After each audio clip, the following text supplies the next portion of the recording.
See the adjectives किसको बोला जाता है? पहले तो adjectives are the describing words. किसी चीज को डिस्क्राइब करना, कौन सी चीज को डिस्क्राइब करना। तो यहाँ पे पॉइंट आउट किया गया है कि जब हम बात करें डिस्क्राइब करना, तो डिस्क्राइब करने का मतलब होता है नाउन को डिस्क्राइब करना।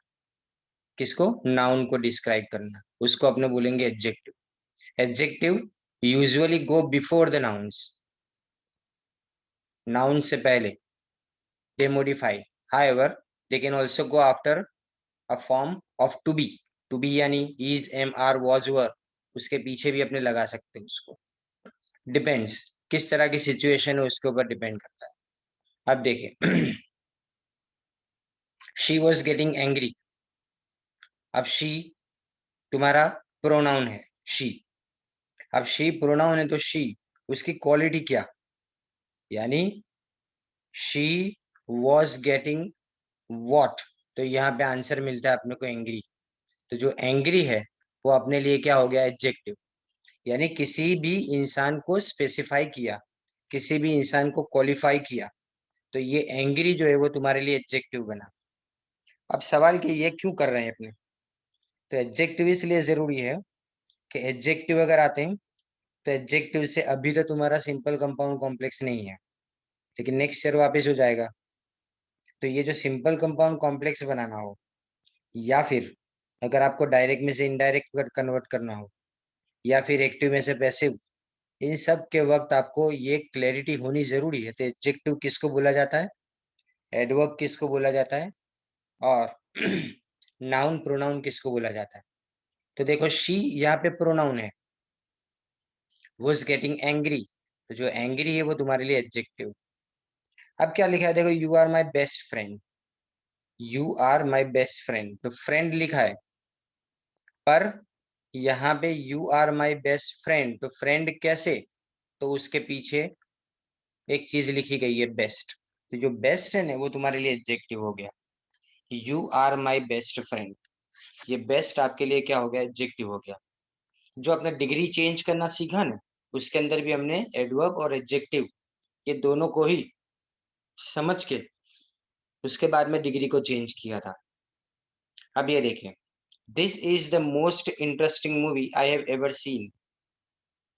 क्या लिखा है? मोस्ट इंटरेस्टिंग मूवी, मूवी पर कैसी?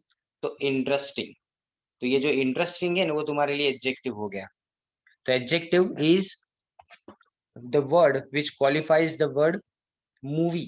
यानी क्या क्वालिफाई कर रहा है? इंटरेस्टिंग। तो इसलिए यहाँ पे इसको क्या बोलेंगे अपने? इसको अपने बोलेंगे इंटरेस्टिंग को एडजेक्टिव बोलेंगे। Now that was a stupid thing to do. Stupid thing पता है, पर कैसी? तो स्टूपिड थिंग। तो थिंग कैसी? तो स्टूपिड। तो क्वालिटी क्या है थिंग की? कि स्टूपिड। तो दैट्स स्टूपिड जो लिखा है यहाँ पे वो तुम्हारे लिए क्या हो गया? एडजेक्टिव हो गया। दो she is clever she could not solve the puzzle. She is clever, तो शी वो कैसी है? तो क्लेवर। तो ये जो क्लेवर है वो तुम्हारे लिए एडजेक्टिव है, क्योंकि यहाँ पे क्लेवर क्या कर रहा है? क्वालिफाई कर रहा है। शी इज हाउ, तो she is clever. The hungry fox tried to reach for the grapes. तो फॉक्स, पर फॉक्स कैसा? तो हंग्री। फॉक्स की क्वालिटी क्या? तो हंग्री। तो ये जो हंग्री है वो अपने लिए क्या हो जाता है? एडजेक्टिव हो जाता है। My cat is the smallest cat in the world. Cat तो है, लेकिन कैसी? तो स्मार्टेस्ट, सॉरी। तो स्मार्टेस्ट जो है ना वो हो गया अपने लिए adjective. How can you be so cruel. You, पर यू कैसे? तो क्रूअल। ये जो क्रूअल है वो अपने लिए एडजेक्टिव है। Her hand writing is so beautiful. तो यहाँ पे her hand writing is so how, तो ये ब्यूटीफुल जो है वो ब्यूटीफुल अपने लिए एडजेक्टिव है। Sam is the tallest boy in the class. Again Sam is the tallest boy, boy कैसा? तो टॉलेस्ट। तो टॉलेस्ट है वो अपने लिए एडजेक्टिव हुआ। Which is the largest country in the world. तो यहाँ पे कंट्री कैसी? तो लार्जेस्ट। तो लार्जेस्ट अपने लिए एडजेक्टिव हो गया। I waited for a long time but she didn't come. अब यहाँ पे समझना है थोड़ा। I waited for a long time, time और कितना टाइम, तो लॉन्ग टाइम है कि नहीं, टाइम को क्वालिफाई किया है लॉन्ग ने, तो यहाँ पे लॉन्ग जो है वो अपने लिए क्या हो गया, एडजेक्टिव हो गया। सो ये जो 12 सेंटेंस है उसके अंदर आपको पता चला कि कैसे एडजेक्टिव्स होते हैं। अब देखिए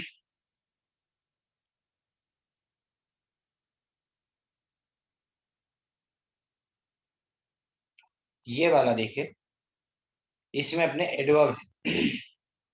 अब एडवर्ब दो चीजें है यहाँ पे, इसमें से अपने को जो सूटेबल एडवर्ब है वो यहाँ पे अप्लाई करने हैं। दो दिए हैं, दो में से कौन सा है, कौन सा सूटेबल ज्यादा रहेगा वो हमको यहाँ पे अप्लाई करना है। फिल इन द ब्लैंक्स, ठीक है। She work hardly and pass the exam. तो हार्डली होगा कि नहीं होगा, पहले तो वो समझना है। यहाँ पे शी वर्क, अब इन्हें पहले एडवर्ब और एडजेक्टिव के बीच का डिफरेंस समझ लीजिए। एडजेक्टिव किसको क्वालिफाई करता है, नाउन या तो प्रोनाउन को क्वालिफाई करता है, लेकिन जो एडवर्ब है वो हमेशा वर्ब को सवाल पूछा जाएगा। She worked how, she worked how ऐसा पूछना है, वर्कड को सवाल पूछना है, शी को नहीं पूछना है इस, राइट। और इसी तरह से ऑल ऑफ देम डिसअपियर्ड, तो डिसअपियर्ड को क्वेश्चन पूछना है, ऑल को नहीं, देम को नहीं। ही नरेटेड द स्टोरी, तो नरेटेड इसको क्वेश्चन पूछना है, ही को नहीं, स्टोरी को भी नहीं। अब यहाँ देखो, शी वर्कड हार्डली नहीं, she worked hard and pass the exam. Hardly कैसे होता है, शी वर्कड हार्ड जो होता है ना, मैंने काम ज्यादा किया, हार्डली नहीं। She worked hard and pass the exam. All of them disappeared, all of them disappeared early या तो soon, दोनों चलेंगे इसके अंदर। he narrated the story in detail नहीं, डिटेल्स, ज्यादा डिटेल्स, इन डिटेल्स।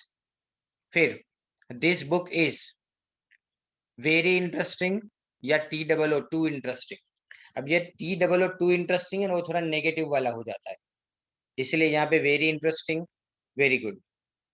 फिर ही बिहेव कावर्डली या तो लाइक अ कावर्ड, दोनों सेम है, दोनों का मीनिंग सेम होता है। पर अगर मैं लाइक अ कावर्ड लिखता हूँ ना तो वो फ्रेज हो जाता है, मुझे एक वर्ड चाहिए, वर्ड चाहिए, इसलिए मैं यहाँ पे यूज करूंगा कॉवर्डली। तो he behave cowardly. I feel bad about it, badly नहीं, I feel bad about it. She walk slow, नहीं आएगा, स्लोली। शी वॉक कैसे चल रहा था, तो स्लोली, धीमे धीमे चल रहा था। आई have had hardly any rest since, जब देखो यहाँ पे ऊपर और ये वाला दोनों सेंटेंस के अंदर कंपेयर कीजिए। फर्स्ट सेंटेंस देखिए, शी वर्कड हार्डली नहीं, इसका मतलब क्या हो जाता है, उसने काम नहीं किया। पर अगर मैं ऐसा बोलूँ शी वर्कड हार्ड, तो उसने बहुत ज्यादा काम किया। अब यहाँ पे 8 सेंटेंस में देखो, I have had hardly any rest since last week, इसका मतलब क्या हुआ कि पिछले हफ्ते से मैंने रेस्ट लिया ही नहीं है बिल्कुल भी, ये मतलब होता है इसका। अब ये देखो, तो यहाँ पे हार्डली आएगा। नाउ ही इज गेटिंग,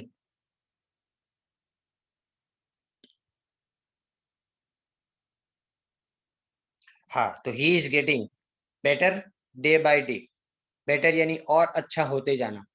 अब वेल का मतलब क्या, वेल यानी किसी से कंपैरिजन नहीं हुआ, बेटर किसी से कंपैरिजन यानी आज जैसा है उससे ज्यादा अच्छा कल होगा, कल से अच्छा परसों होगा, इस तरह से बेटर होना। तो बेटर यहाँ पे ज्यादा सूटेबल वर्ड लगता है। Please read the question, careful नहीं, केयरफुली। उन्हें पूछते हैं ना किसी को, क्वेश्चन को बराबर ध्यान से पढ़िए, तो रीड द क्वेश्चन केयरफुली, तो केयरफुली FULLY इस तरह से उसको लिखा जाता है, ओके। तो देखो ये सिंपल सी एक्सरसाइज थी।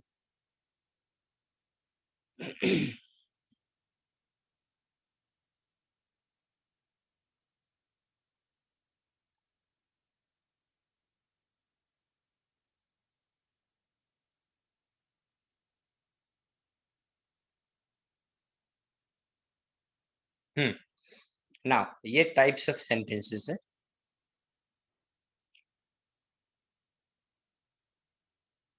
देखिए, state the weather, state whether the following sentences are declarative interrogative, exclamatory और इंपरेटिव। 4 तरह के सेंटेंसेस होते हैं। हम में से बहुत सबको तो ये पता ही नहीं है कि जब भी इंटरचेंज करने का आता है, टोटल 3 से 4 मार्क का ये पूछा जाता है। लेकिन डिक्लेरेटिव सेंटेंस का मतलब क्या होता है? असर्टिव सेंटेंस, डिक्लेयर करना, यानी कोई एक सिंपल सा सेंटेंस जिसको अपने डिक्लेरेटिव बोलेंगे। जैसे ये देखिए, 6 वाला सेंटेंस देखिए, he was represented by his lawyer. ये क्या हो गया आपके लिए? डिक्लेरेटिव सेंटेंस, बस डिक्लेयर कर दिया आपने। पर अगर कोई भी सेंटेंस वर्ब से शुरू होता हो, वर्ब से शुरू होता हो, तो वो सेंटेंस हो जाएगा आपके लिए इंपरेटिव सेंटेंस। लास्ट वाला जो काइंड है वो इंपरेटिव सेंटेंस। अगर कोई सेंटेंस में लास्ट में क्वेश्चन मार्क हो, तो वो तुम्हारे लिए इंटरोगेटिव सेंटेंस है। और अगर लास्ट में क्या हो, एक्सक्लेमेशन की साइन, तो एक्सक्लेमेटरी। याद किसको रखना है? खाली इंपरेटिव और डिक्लेरेटिव को। तो याद रखने के लिए क्या याद रखें अपने? सबसे पहले तो डिक्लेरेटिव सेंटेंस के अंदर कि नॉर्मल सेंटेंस होता है वो, जैसे अपने बात करते हैं रोज, वैसे टेक्स्ट बुक के अंदर जो चीज, जो सेंटेंस लिखे जाते हैं, majority of them are declarative sentence. लेकिन जो इंपरेटिव सेंटेंस है उसमें कमांड, रिक्वेस्ट, सजेशन, एडवाइस, ये सब दिया जाता है। तो मैं ये सारे सेंटेंस के टाइप्स आपको बताऊं। देखो, put the books on the table. तो पुट वर्ब से शुरू हुआ, तो इसका मतलब ये हो गया अपने लिए imperative sentence. Put the book on the table यानी मैंने किसी को ऑर्डर दिया या किसी को रिक्वेस्ट की। Wait here until I return, तो यहाँ पे भी देखो वेट से शुरू हुआ सेंटेंस, तो ये भी इंपरेटिव हुआ। अब नेक्स्ट वाला सेंटेंस देखें, why are you looking at me like that. Why are you looking at me like that, question mark है। अगर क्वेश्चन मार्क है तो ऑब्वियसली ये तुम्हारे लिए इंटरोगेटिव सेंटेंस है। Then what did you do then, तुमने क्या किया, ऐसा पूछा गया है, तो अगेन पूछा गया तो इसका मतलब interrogative. Go find something to eat, again go, यानी मतलब वर्ब से शुरू किया सेंटेंस हमने। जब भी सेंटेंस वर्ब से शुरू करे उसको इंपरेटिव सेंटेंस बोला जाएगा। ये 6 वाला मैं आपको समझा चुका हूँ।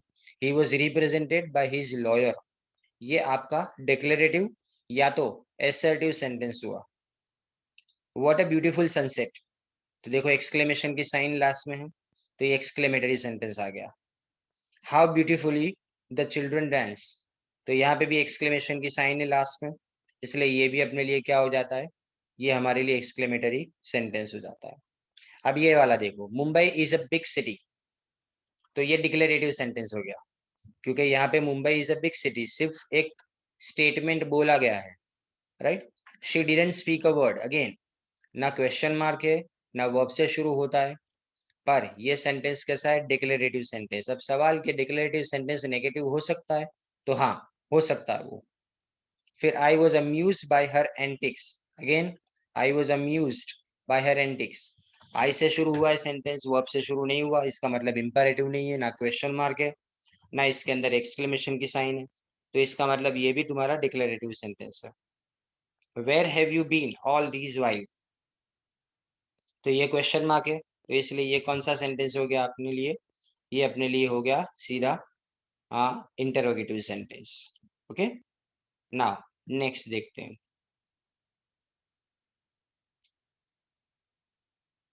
अभी अपने सिंपल कंपाउंड कॉम्प्लेक्स करेंगे नहीं।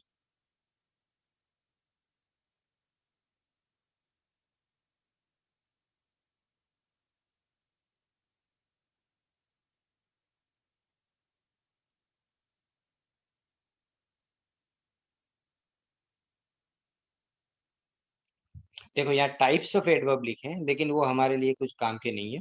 हम सिर्फ खाली एडवर्ब इसमें से पिक आउट करेंगे, nothing more than that. Okay, underline the adverbs बस, उससे ज्यादा कुछ नहीं करना है। I will talk to you later, तो अब इन्हें मैं कैसे सेंटेंस पूछूंगा, हमेशा याद रखो, जब भी एडवर्ब ढूंढना हो तो वर्ब पकड़ो। तो वर्ब है अपने लिए टॉक, तो टॉक यानी कब बात करेंगे? तो लेटर, तो लेटर तुम्हारे लिए एडवर्ब हो गया। आई लुक फॉर माई की everywhere, I look for my की, कहाँ कहाँ मैंने देखा, तो एवरीवेयर, बराबर। But I could not find it anywhere, दूसरा भी है, कुड नॉट फाइंड इट, कहाँ नहीं मिला, तो एनीवेयर। तो एवरीवेयर एंड एनीवेयर दोनों प्लेस बता रहे हैं तुमको। फिर grandpa regularly goes for a walk, goes बराबर है। जाना समझ में आता है, लेकिन गोज हाउ कैसे, तो रेगुलरली, तो ये रेगुलरली तुम्हारे लिए adverb. The children are playing upstairs, तो द चिल्ड्रन आर प्लेइंग कहाँ पे, तो अपस्टेयर्स, जगह बताई ना। And the bird chirped merrily, तो द बर्ड चर्प्ड हाउ कैसे, तो merrily. She rarely gets up early on holidays, तो शी रेयरली गेट्स अप, क्या लिखा है गेट्स अप, तो गेट्स अप कब, पहले तो इसमें देखो अर्ली और उसके बाद में हाउ, तो रेयरली, दो एक साथ में एडवर्ब है, रेयरली भी है और अर्ली भी है। सूजी नेवर मिसेस हर डांस क्लासेस, तो मिस यानी किसी चीज को मिस आउट करना, तो यहाँ नेवर लिखा हुआ है, देखो कब मिस करती है, तो नेवर, तो नेवर तुम्हारे लिए एडवर्ब हो गया। I have met him only once और ट्वाइस, तो आई हैव मेट हिम कब, तो ओनली वंस और ट्वाइस, तो ये हमको टाइम बताया गया इसके अंदर। Grandma was extremely happy to receive us, अब वॉज यहाँ पे है, ग्रैंडमा वॉज हाउ, हैप्पी तो है लेकिन कैसे, तो एक्सट्रीमली, यहाँ पे ना एक्सट्रीमली, तो वॉज हाउ, तो ये एक्सट्रीमली, तो एक्सट्रीमली अपने लिए एडवर्ब हुआ। The old man walk slowly, walked how, तो अगेन आया slowly. And they are getting married next week, getting married but when, तो नेक्स्ट वीक, तो नेक्स्ट वीक देखो मैरिड, मैंने सवाल किससे पूछा, हमेशा सब सेंटेंस के अंदर मैंने सवाल सिर्फ एक ही जगह पे पूछा, और वो है सवाल मेरा हमेशा वर्ब से ही था ना। अब नेक्स्ट देखते हैं कैटेगरी में क्या होता है।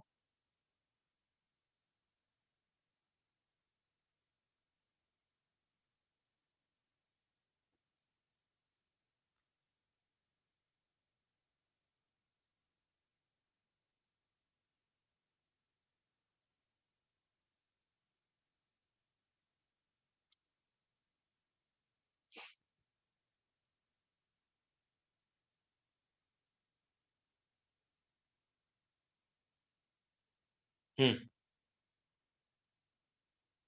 कुछ अलग देखिए, कॉमन मिस्टेक्स विद प्रोनाउंस, बहुत ज्यादा है ये, पर इंटरेस्टिंग लगेगा। देखो अपने नॉर्मली जो बोलते हैं ना, उसमें जो गलतियां होती है, इसके कारण क्या, कि कंपोजिशंस गलत हो जाते हैं, तो इसके बारे में बताया गया है यहाँ पे, कॉमन मिस्टेक्स विद प्रोनाउंस।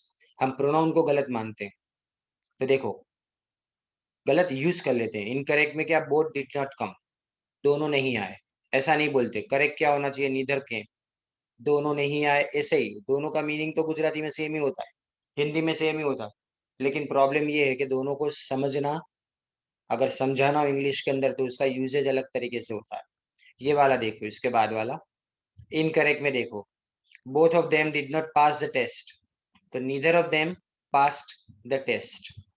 फिर नेगेटिव क्लॉजेस के अंदर we use neither not both, यानी जब भी नेगेटिव हो ने, तो हम बोथ यूज नहीं करेंगे, हम क्या यूज करेंगे, नाइदर यूज करेंगे, या तो नीदर जिसको बोला जाता है। अब incorrect, each of these girls Singh very well, तो देखो यहाँ पे ईच ऑफ दीज गर्ल्स, फिर यहाँ पे गर्ल्स लिखा, पर सिंग नहीं आएगा, सिंग्स। यहाँ पे सिंगुलर में ईच का मतलब सिंगुलर, सिंगुलर हो तो ऐसे लगाना है वर्ब के अंदर। अगर तुम यहाँ पे ऐसे नहीं लगाते तो ये इनकरेक्ट हो गया। तो हम याद रखेंगे यहाँ पे क्या, कि ईच और एवरी जब भी यूज किया जाता है, उस वक्त हम सिंगुलर वर्ब को यूज करेंगे। We all did not go, तो we all did not go हम नॉर्मली ऐसा बोल देते हैं बोलने के लिए, पर इसका यूज गलत है। क्या बोलना चाहिए, नन ऑफ अस वेंट, हम में से कोई नहीं गया, ऐसा बोलना चाहिए। फिर incorrect, we all had not been invited, तो none of us had been invited. Again देखो, we all had not been invited, हमने तो ऐसा बोल दिया, पर गलत है। क्या लिखना चाहिए, none of us had been invited. One should love his country, तो यहाँ लिखेंगे करेक्ट में, one should love one's country, his country नहीं। वन अगर लिखा है तो वंस कंट्री आएगा, हिज कंट्री नहीं, right. And have you got a pencil, no I haven't got, तो यहाँ पे have you got a pencil, तो no I haven't got one, last में वन लिखना कंपलसरी है। No I don't have one, वो भी लिखना अपने लिए कंपलसरी है, क्योंकि हैव जो है ना, वो हमेशा कैसा वर्ब है, ट्रांजिटिव, ट्रांजिटिव का मतलब उसके साथ में कुछ ना कुछ होना चाहिए। अकेला हैव अधूरा लगता है इसलिए। Is he at home? Yes I think. अब यहाँ पे हमको बोलना क्या चाहिए? इज ही एट होम, तो यस आई थिंक सो, मुझे ऐसा लगता है। सो लिखना लास्ट में जरूरी हो जाता है। फिर इनकरेक्ट देखो, we enjoyed during the holidays, तो we enjoyed ourselves during the holidays. तो हमने यहाँ पे क्या लिखा है? We enjoyed ourselves during the holidays. Correct, ourselves जरूरी है। अगर आवरसेल्व्स नहीं लिखा तो हमारा सेंटेंस गलत, क्योंकि एंजॉय कैसा है? ट्रांजिटिव वर्ब है, उसको ऑब्जेक्ट की जरूरत पड़ेगी। अब incorrect, the boy who works hard he will get the prize. अब ये देखो, ये ही लिखा है ना, वो गलत है, ही नहीं आना चाहिए। The boy who works hard, अभी ऑलरेडी तुम हु लिख चुके हो, तो हु के साथ में ही हो ही गया। अब दो दो बार वो एक चीज लिखने की जरूरत नहीं है, पर यहाँ पे फिर भी उसको रिपीट किया गया, इसलिए ये सेंटेंस गलत हो जाता है। The boy who works hard will get the prize. फिर करेक्ट में देखो, whoever works hard will get the prize, ये भी चल जाए। तो ये सब याद रखना है। अब एक और लास्ट देख लेते हैं। देखो, कॉमन एरर्स, बहुत जबरदस्त चीजें ये सब।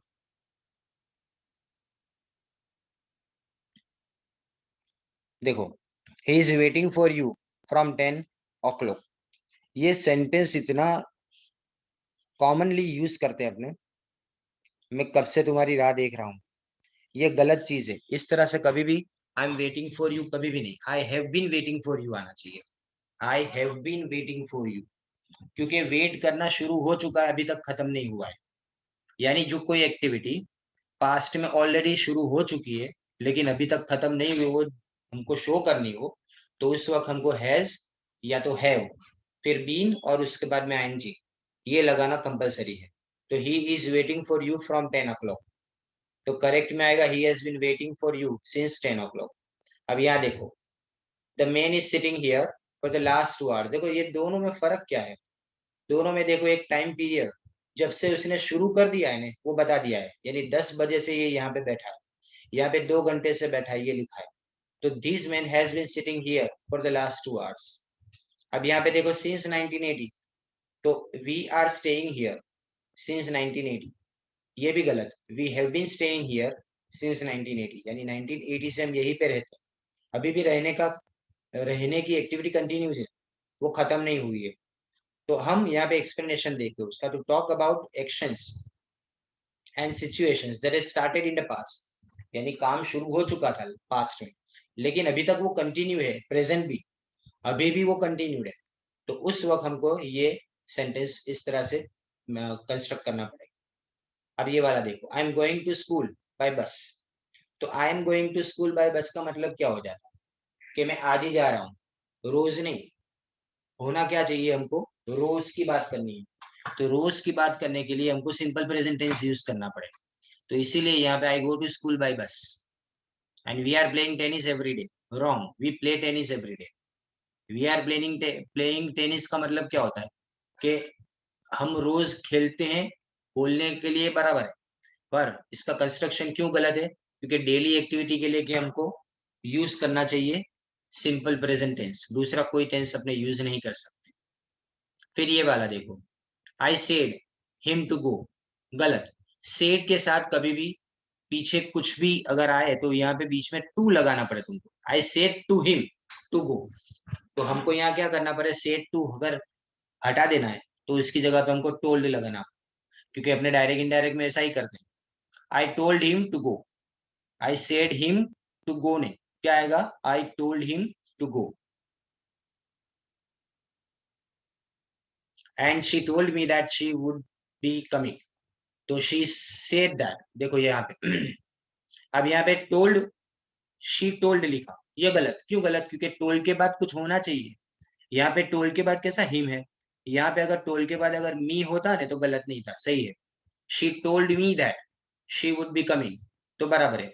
पर यहाँ टोल्ड के बाद कुछ है ही नहीं, तो कुछ ना हो तो सेडेड लिखना पड़े। तो याद ये रखना है कि अगर जब भी टोल्ड लिखा जाए तो टोल्ड के बाद अपने को ऑब्जेक्ट लगाना पड़ता है, और अगर सेड लिखेंगे तो ऑब्जेक्ट लगाने की जरूरत नहीं है। देखो ये लिखा है, we use tell when with a personal object, we use said when there is no personal object. Incorrect, they discussed about the whole matter, they discussed about the whole matter. अब डिस्कस में about हो ही जाता है, discuss का मतलब ही about something, discussion about something पूरा एक सेंटेंस बनता है, तो अपने अलग से अबाउट लिखने की जरूरत नहीं है। They discuss the whole matter, ये इस तरह से लिखा जाता है। देखो यहाँ पे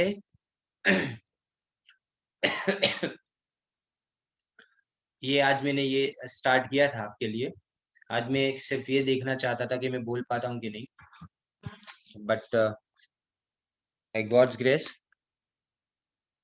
इतनी ज्यादा तकलीफ नहीं हो रही है। अब कल से अपने मैं आपको लिख के भेजूंगा क्या क्या चीजें आपको लानी है, तो वो मैं कल से स्टार्ट करूंगा आपको। मैं भी आपको हाफ एन आवर के अंदर भेज रहा हूँ कि कौन सी चीजें आपको मार्केट से भी परचेस करनी पड़ेगी। ओके, तो अभी मैं इसका रिकॉर्डिंग आपको भेज रहा हूँ। 2-3 दिन के अंदर